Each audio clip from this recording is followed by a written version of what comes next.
Well, I've just sat down on this very chair to be informed that there's something wrong with one of the legs after it gave out a bit of a crunching sound. And you can see this one's very wobbly.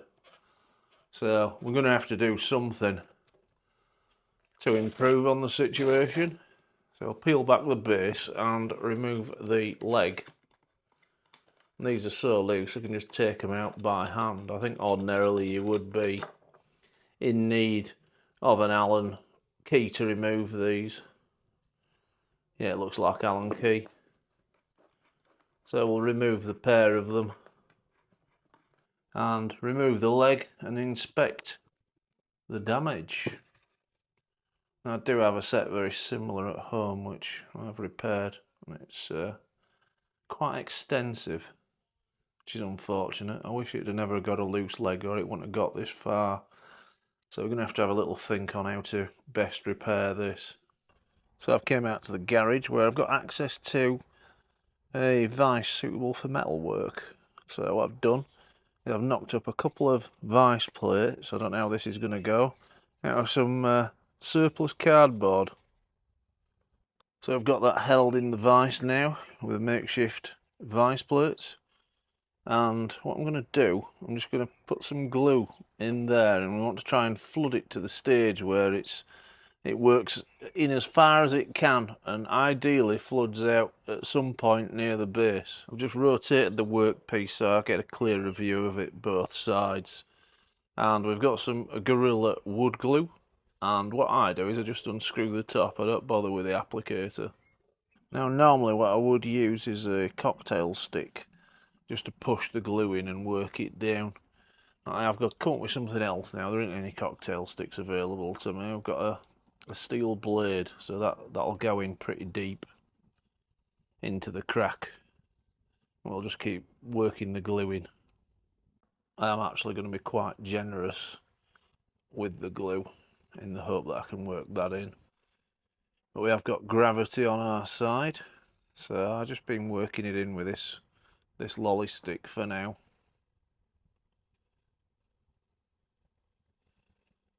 Just push it down into the crack. So let's try working it down with the blade. It seems to be doing a bit of something.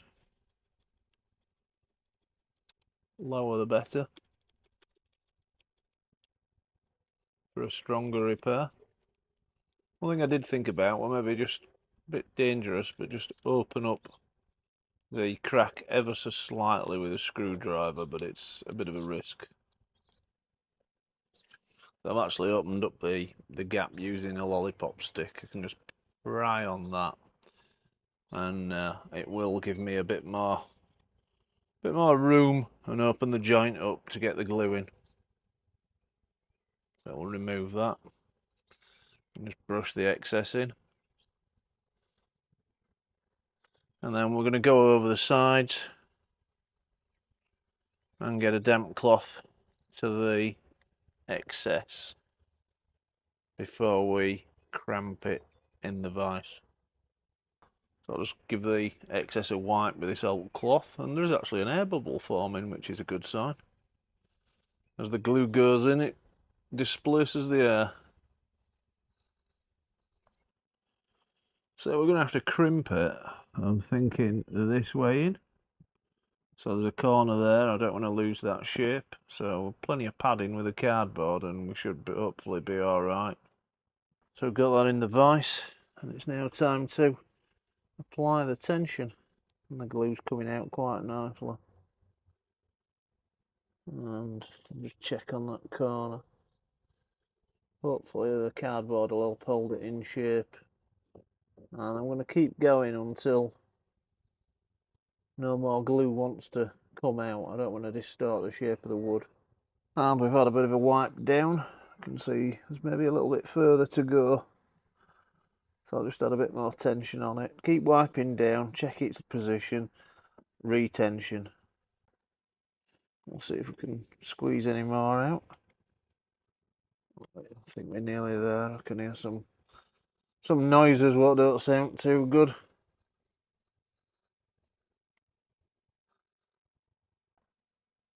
So the good news is it is squeezing glue out along its length.